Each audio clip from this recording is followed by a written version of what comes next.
I don't know where to begin, but here goes. I'm sure a lot of us have noticed times when we realize that our zodiac sign seems nothing like us. For example, my birthday is in July on the 30th. Now, most sites or anyone would say it's a Leo, but I don't really identify with the dates of a Leo. Not so loud, not so obnoxious, hopefully. Well, that's the general stereotype, Leo.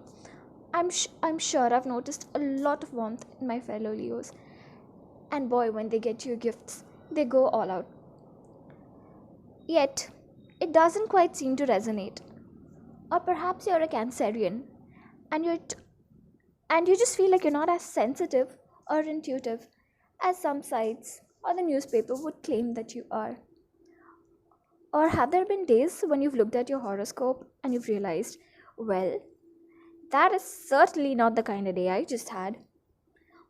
Chances are it's because you don't really resonate with your tropical zodiac. You could be more in sync with your moon or your rising sign. So, what is your moon sign or what's your rising sign? Well, to explain, the Japanese have a concept. They say we wear three faces. The first you wear for the world. So it is what people at large, the general public, those who don't know you, think about you, how they perceive you. It's also something that can be thought of as your first impression that you make, right? So this could be a colleague's impression of you, or when you join a new school or college, or maybe just at the mall. You know how some of us love to people gaze. It's a fun hobby of mine as well. So let me know if that's something you enjoy as well, and perhaps I could make a podcast about people spotting or on identifying a person's rising sign based on the physical features. Okay, so the first face we wear for the world, and this is our rising. This can be thought of as a rising sign. The rising sign is also called the ascendant. Simply put, the ascendant or the rising sign is the zodiac sign that was rising up in the east the moment you were born. So as you were born, this is the zodiac sign that was up on the eastern horizon. So this sign may vary every couple of hours as the sun rises. The second face that we wear is the one for friends and family. This is how the people that we know and love see us. It could be a lot more reliable because the moon influences how we feel and our emotions. I'm sure you've noticed that the tide is usually higher on a full moon night. Well, as the moon affects the water bodies, it also affects us humans because we are 70% water. Knock knock, little biology lesson from school. Okay, so that's our moon sign. Then, what's this third phase? The third phase is the truest reflection of you.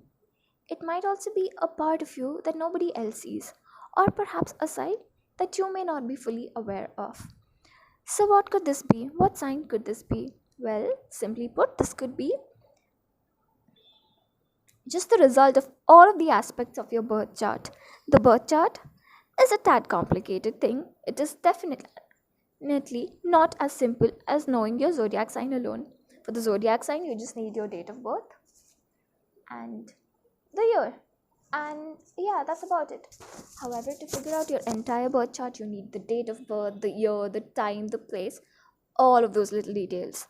So if you haven't had yours made yet, well, just get your birth certificate, plug in the details on any online calculator. Like you could use AstroSeek, you could use Cafe Astrology, and you'll be able to figure out your placements.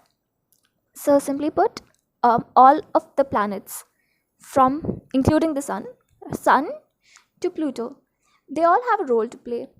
They all have certain aspects, certain qualities that they bring out. Planets can be thought of as an actor who has a role in a play.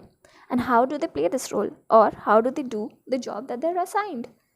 Well, that depends on the zodiac sign that it is in. For example, Mars is the planet of aggression, of action, of doing things for yourself, and just presenting yourself assertively. That's what Mars wants to do. So, when Mars is in Aries, the zodiac sign that is also about aggression and confidence in your abilities and taking initiative, Mars is happy there. And the native with Mars in Aries would be a confident, assertive person. So, yeah, the last phase, it's a sum total of all the aspects in your birth chart.